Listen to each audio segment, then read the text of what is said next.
no está bien. Tú, Nieves, un segundo.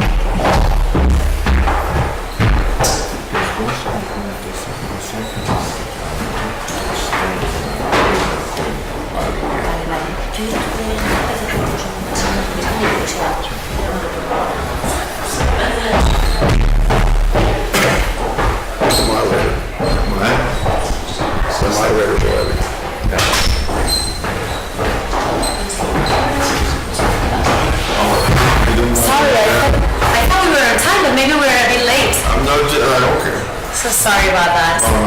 We have already a mask here, so I will have do you know who the hell we are? Somebody told me. Well, I think I will maybe let you enjoy this conversation. We have done this 2 years ago. Yes. You know. We thought it was, it was, I thought it was 2 years ago, but it was actually in 2021. Okay, I know time flies, so it's actually 3. Yeah. Okay. What was the theme of the 2021? It was a Global Education Forum, good question, not a specific one. Okay? Y si hay problema, ambos hablamos español también, pero queremos hablar. Como ustedes se sientan más cómodos, I think it's better in English. Yeah. Pero no hay ningún problema. Si alguien me pregunta algo en español, voy a responder. Pero, okay. Yeah. Perfecto. Okay. Hablan muy bien español, tal vez para preguntar. Forza Italia, vamos. The good news. Responder húngaro o alemán o ruso o lo que quieras. Pues como usted le apetezca. La buena noticia es que tenemos a mucha gente conectada online, o sea, en la salita más pequeña, tenemos a gente que nos acompaña aquí, que pueden hacernos preguntas también si quieren. Pero vamos a, we will have, please introduce us, if you do.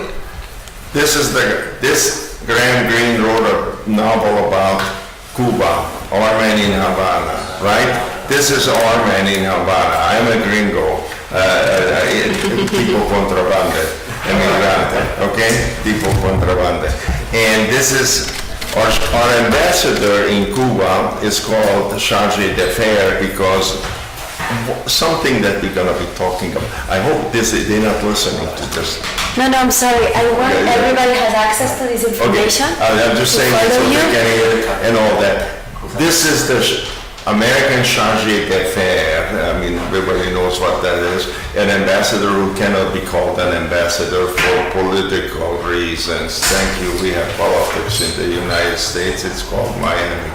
And Los Cubanos. I mean, this is off the record, right? No, we are live stream. FYI. Yes, okay. We are. So let me just very briefly, please say that I don't think you need me here because I really hope you can enjoy the conversation. Follow other one's comments, and maybe get some questions from the audience. But I would love to hear a little bit about yourself, to introduce yourself, and why do you think they have chosen this title, Things University Presidents Don't Like to Talk About, and why do you think you are here, leading this conversation? Let's start with him. You first. Okay. Well, okay, I'm Arpad from Lazar, and I'm here because, well, I like this institution, and also I happen to be chairman, okay? I spent my whole life in the international educational arena. I'm not an educator. I'm trained in politics and public policy and economics. But I spent a great part of my life being a university professor. I'm Professor Emeritus from the Fletcher School of Law and Diplomacy, America's oldest graduate school of international affairs at Tufts University. When I joined the faculty there, I hate to say that, ladies and gentlemen out there in the world, I'm 200 years old. when I joined the faculty in 1967, it was still co-administered with Harvard. That doesn't count. Just one thing. Why is the title called things University President don't like to talk about? Because somebody asked me what should be the title. I said, why don't we, two of us, he a diplomat, and once about 30 years ago, a student of mine at Fletcher, now ambassador, and there are hundreds of them out there in the world, asked me, what should we talk about it? Let's talk about it, but what people don't like to talk about. I'm sick and tired of good news. Let me tell you what didn't work. I spent 50 years in academia, and I love to talk about what doesn't work, because that's important. That's what you have to fix. Please. All right, well, I'm Ben Ziff. I'm the Chief of Mission of the U.S. Embassy in Havana, Cuba. I'm a career diplomat. I've been working for the Foreign Service for about 36 years, most of that time in 11 different countries, dealing with cultural and educational issues, dealing with universities, university administration, foreign programs for American students, and have dealt with various versions of what university presidents do and don't do under different cultural and institutional circumstances. And it obviously I know the United States best, but I think it is now a moment, given the global education forum that we're in, to discuss the global phenomenon of what it is that education should be, can be, should not be, and how it should develop for the future, given all the things that we're discussing at the conference. So I think it'll be an interesting conversation, I hope. And obviously, Dr. Walazar is not that old, and certainly not too old to bring his decades of experience to bear as well. Don't you dare to call me Dr. Walazar. I'm Arpad. Let's try to find the answer to that question. Why? And according to your experience, what are those things you were mentioning before people don't really want to talk about? You know, let me tell you 3 things just throw out the table that presidents and the leadership, unless you're a leader of a university, you're not a leader, period. Go home, do something else. Okay, 3 things that stink. 1, money. 2, politics. 3, I don't know what to call them. I call them students, others call them customers. Something. Money, because it's always very little of it. Politics, because there is always too much of it. Damn it. 3, the customer, the student at loss in the world. Let's spin it there maybe a little bit. Let's sort of... Absolutely. Well, I think Arpad has touched on sort of some of the more relevant topics that are challenging the educational institutions of today. Some facts and figures. In the United States, about 25% of private colleges are in deficit. The average tenure for a university president now in the United States is about 5 years. And as we've seen recently with the campus protests in the United States, the very role of the university in the United States and around the world, frankly, is up for discussion. What is the value equation for education? If COVID taught me that I can sit at home in my pajamas and learn anthropology, why am I paying $85,000 for a university that I'm not able to use or attend or take advantage of? I mean, it reminds me, Arpad, of in the old days when we used to have cable television packages, right? You'd buy a cable television package and you'd get 162 channels, whether you wanted them or not. And now today's student/customer wants to unbundle that and have a streaming education. I want to choose one from column A, one from column B, one from column C, and I will pay for that, but I don't want to pay for the channels that I don't use. And really, I think the educational challenge of today, the fundamental one, is helping individuals, students, adult learners. And essentially, you're trying to cultivate and help them choose what to choose. Yeah. Let me butt in on that and say, okay, just picking up strands and then coming back to sort of the big picture.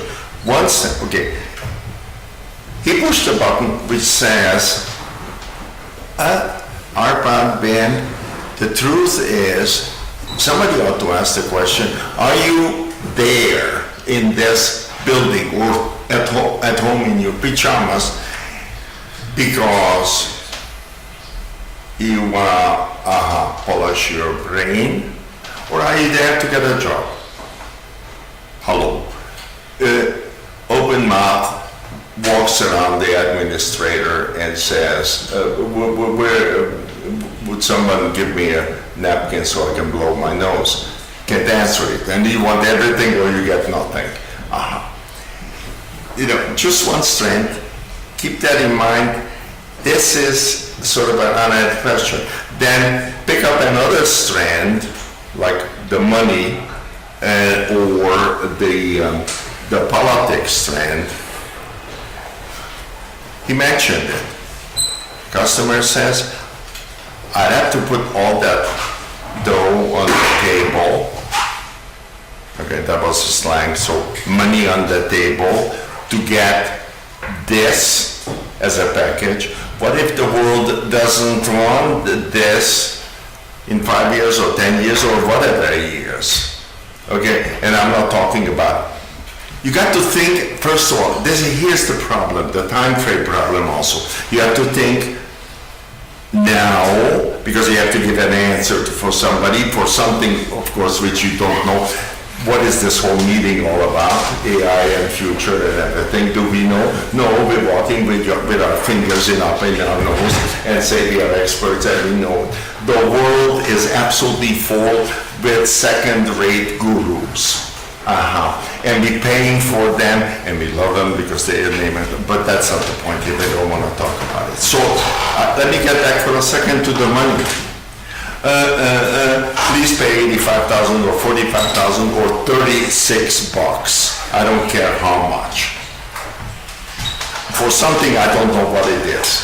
In terms of outcome, when I will be sniffing the roses from below, but he will be only 45 years old. That's a problem. Because he just, as a kid who's a teenager and God knows what and all that. So the university parent is there, and I know, because I had to live with about 6 of them and babysit for them. I didn't say that. And says, I already have an unanswerable question, at least for him. What's the money for? And where do I get the money?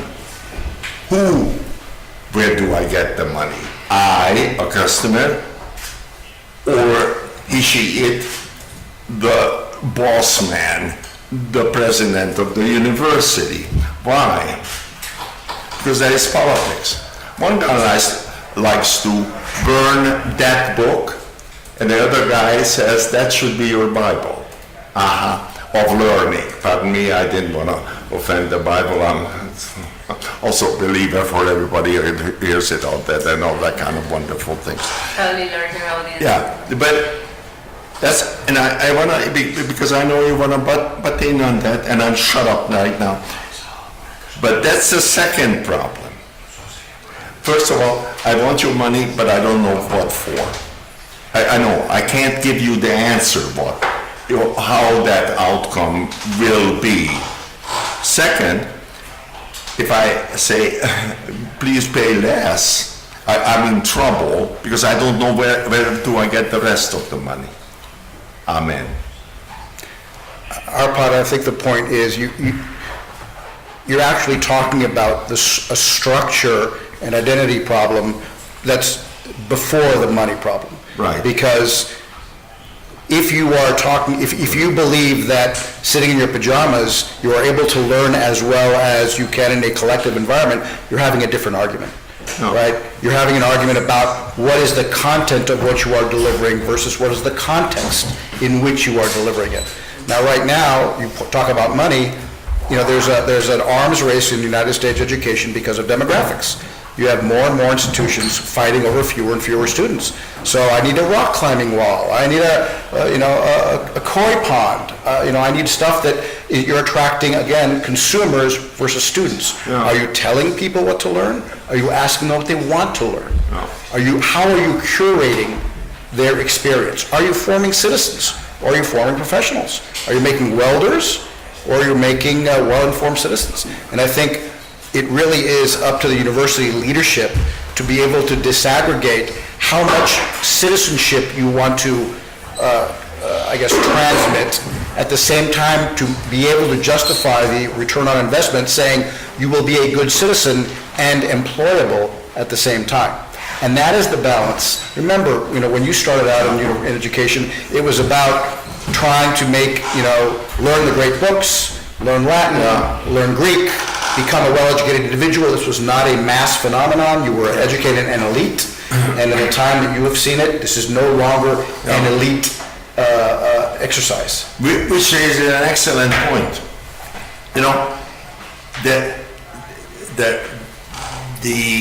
What you're talking about is this slippage in this time boxes, the zeitgeist. There's a wonderful, the 19th century German, the 18th century German philosopher talked about the zeitgeist, the spirit of the time. It's not only shrunk, because you push the buttons and all that kind of thing, and everything was become clear. But for the leader, it is not that you steps 1, 2, 3. He's talking about that. Yes, when I went to high school or gymnasium in Europe, but it was the capitalist or communist, because I also lived in communism. The world. I'm 200 years old, so I knew how communist Hungary and capitalist Hungary.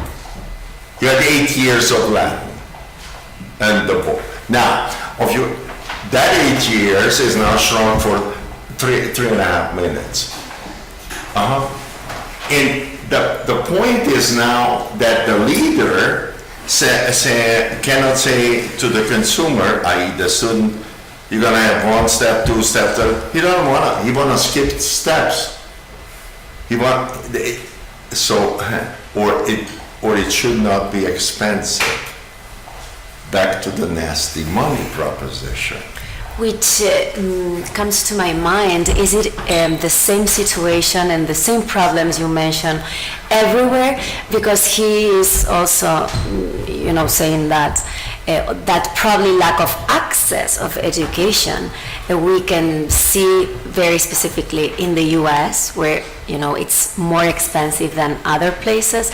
But all these challenges we're facing, do you think it's exactly the same all around the world? And the most important thing, where would be the solution?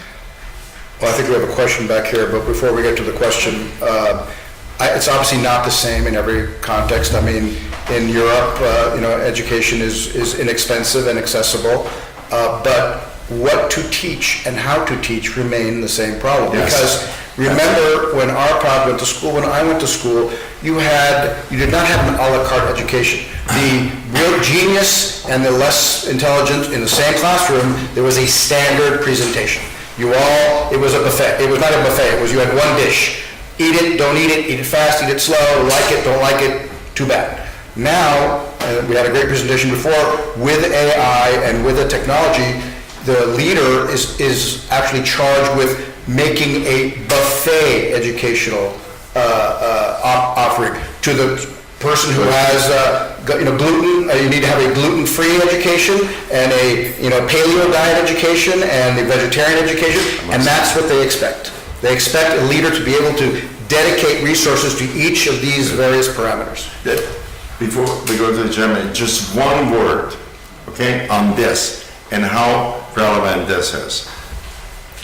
I have a son who's going to be 60 in July. Went to school with this guy, went to same class. He happens to be irrelevant here, and all these things are irrelevant, what I'm saying, but important. If there's such a thing as irrelevant and important. Think about that later when you go home. Once he asked me that the president of a company, a very large international company, comes to Madrid often. Yeah, okay. He said to me, gringo, American, born. From the US. Yeah, of course, yeah. He said, Dad, and he was already president of the company. What kind of guy I should want if I have 4 aides top behind me? I'm the president of the company, thousands of people. If I lose 3 of them tomorrow, give me the profile of the person I should hire now. The year is 24. He asked me that question a few months ago. And I said, why don't you answer me? He said, okay, what you need? And he said, very simple. Give me a mathematician who can write poetry. Think about it. Give me a mathematician who can write poetry. And I said, thank you, Laszlo. His first name is Laszlo. Thank you, Laszlo. You answered that poet. So, what's the recipe? Damn it. But how do we know? How do we train them? You know, I believe if I would be running this university, I'm just chairman, or that one, that's what I would say. Often on only raising money, and each deanship is a separate fiefdom, running its own, or his or her own operation, and that there's a lack of coherence to that operation. Is that? And that the professors are notoriously independently minded and egocentric, and they refuse to do even what the dean wants them to do. Don't you hate tenure? Yes. I think that you point to an interesting challenge that has changed in the past 20 or 30 years because you have so many stakeholders, very different stakeholders. Our part pointed out, you have people who said, burn this book. Other people say, no, make this the Bible. You've got people who say, no, we must be doing citizenry. No, we must be capacity building. We must be raising money. The for-profit educational model is riven with contradictions and challenges. I understand, but in the corporate world, 50.1% is a decision, whereas in universities, 1% out of 30 is a tie. What we in diplomacy, we call this red card diplomacy, like in soccer, right? You have a room full of people making a decision, and one person raises a card, and suddenly it's, maybe we shouldn't. I think the spirit of the academy is not is frequently in any organization can lead to paralysis. When you're talking about an institution that is dedicated to the production of knowledge in theory, you're not supposed to deny knowledge. You're supposed to welcome knowledge. And someone bringing new knowledge is not a reason for rejection. It's a reason for contemplation and review, which indeed leads to fiefdoms and paralysis and everything else. It's a huge challenge. And as I pointed out, when you have presidents whose average tenure is 5 years, it's very difficult to establish your own signature on the institution.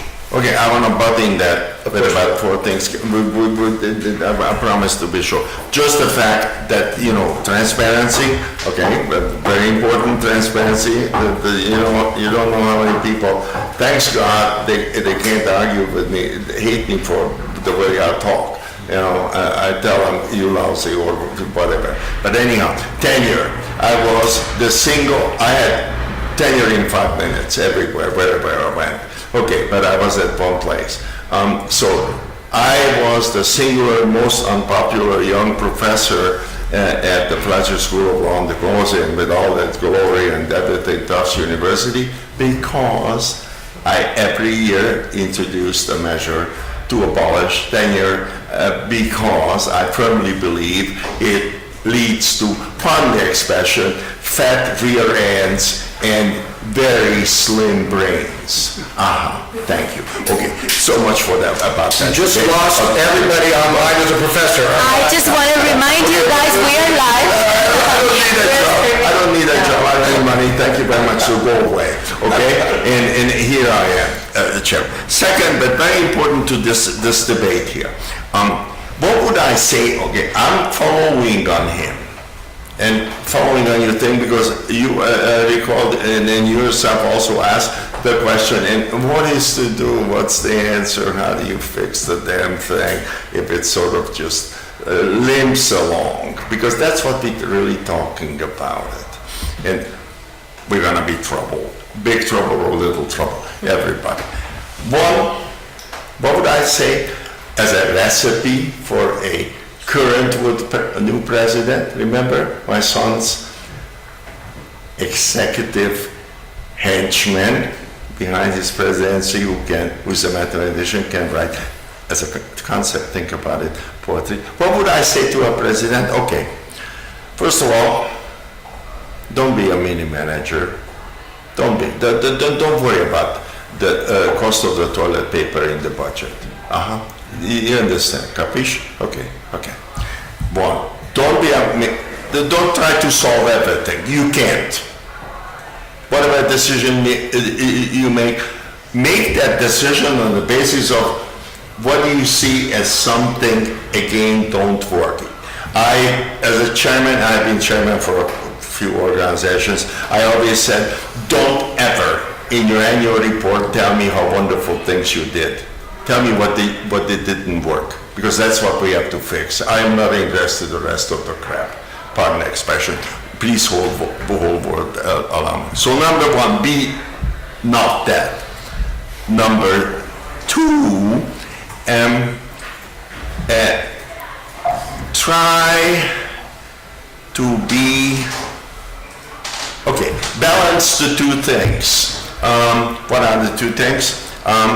Yes, you have to be a dreamer. You have to be a dreamer, and you have to say, I want to have a 5-year plan, or strategic plan, how I organize my organization. Everybody wants a 3-year plan, 5-year plan. Stalin had 5-year plans. Every apparatchik then applauded, went home and did boom, nothing. I almost said something else.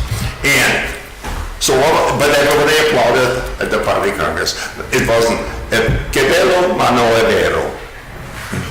Everybody understood, che bello ma no è vero. It's just beautiful, but they know it doesn't work. So instead of that, have a plan.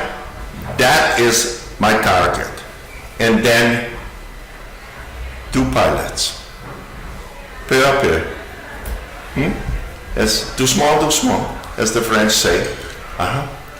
Do pilots, you understand? Again, think conceptually, not necessarily the pilot project. Take a trozo, take a bite, and do it really well. And see, again, que sirve. Okay, it works, it helps. Now, what is the institution building is another question. How do you do those, from those things, a step ladder that the big will come to life?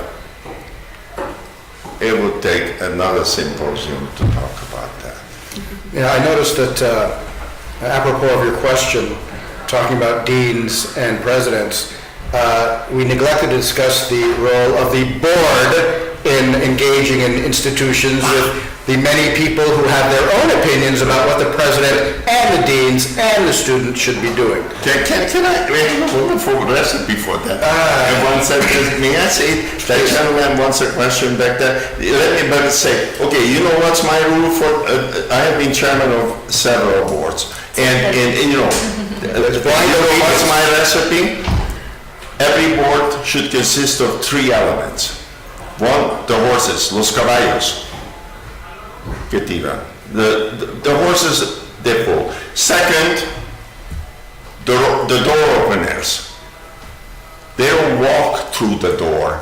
They know where the door is, they know how to open it, and they say to a faculty member, a dean, get off your, and do it. But that's the right door, and that's not the right door. That's my second valuable here on the board.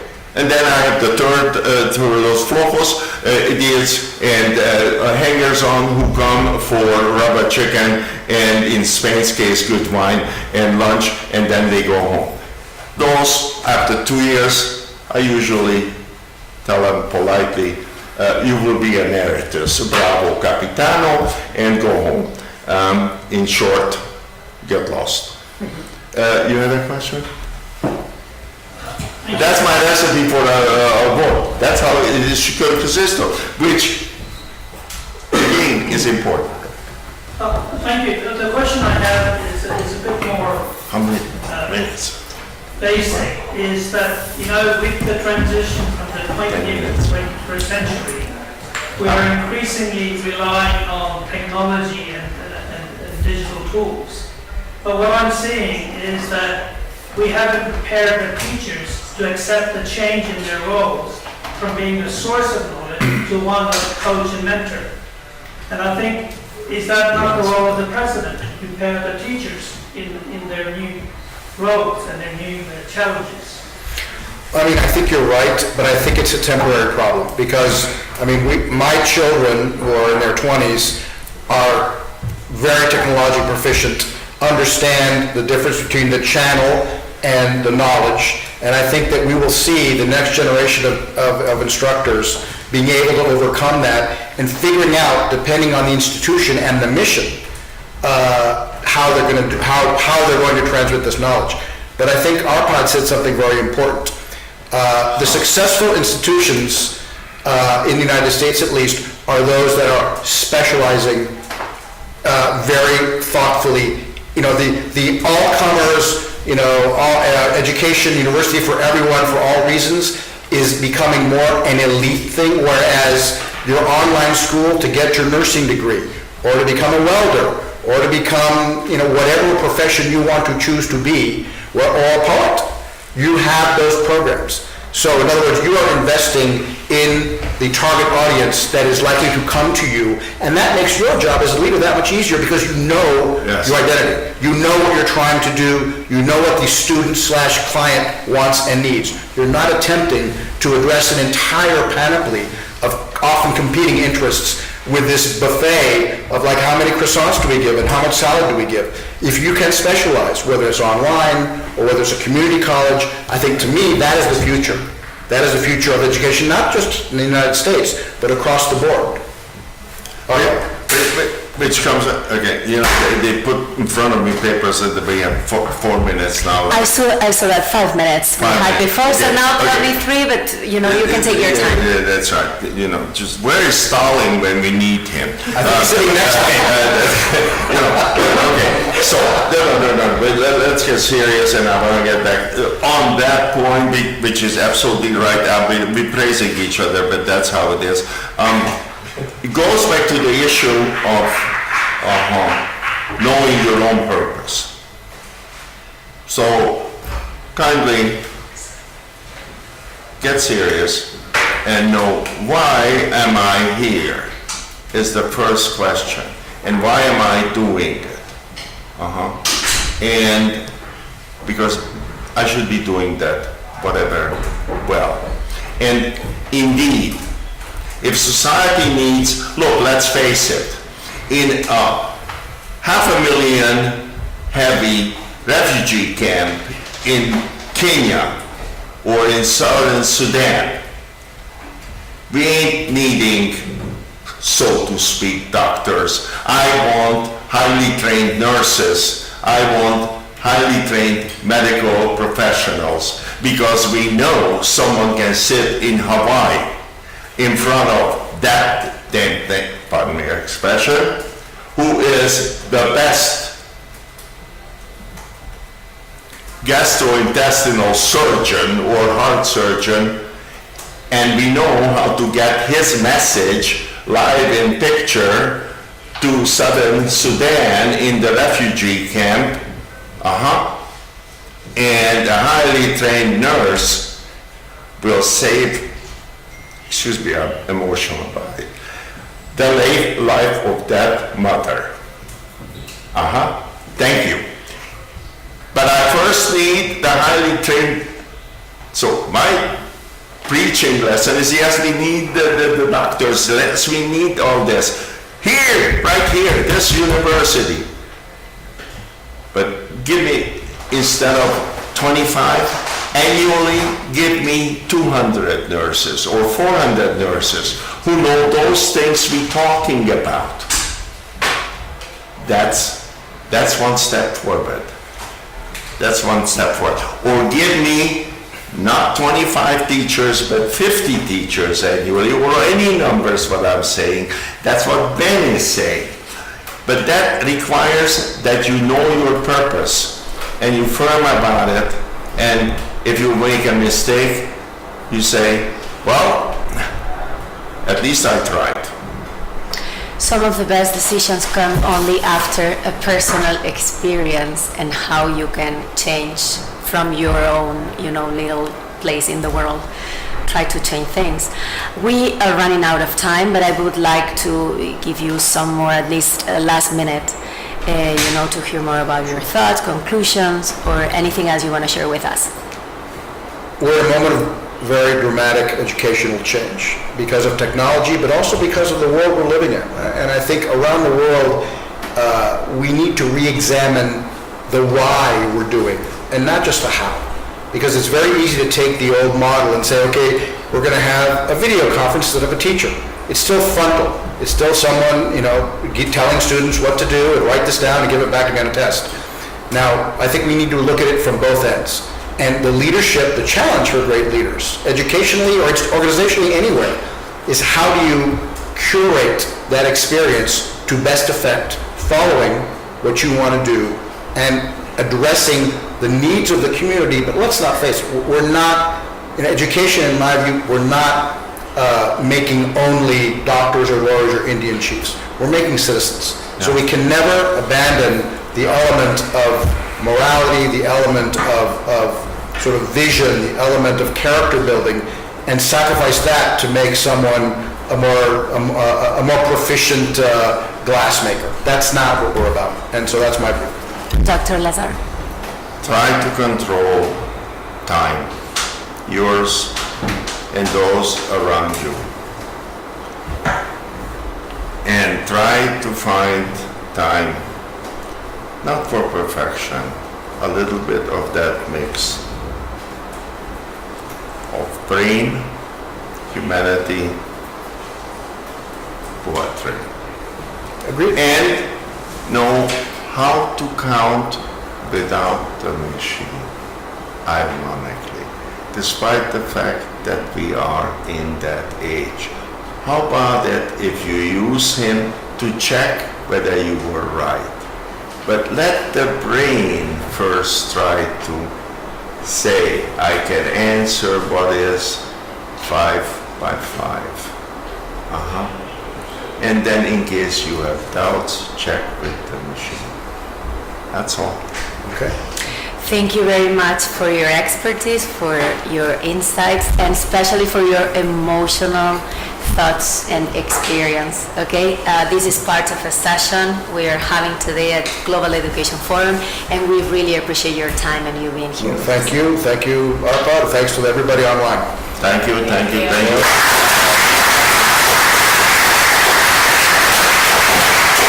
Stalin is dead. I just wanted to tell you guys that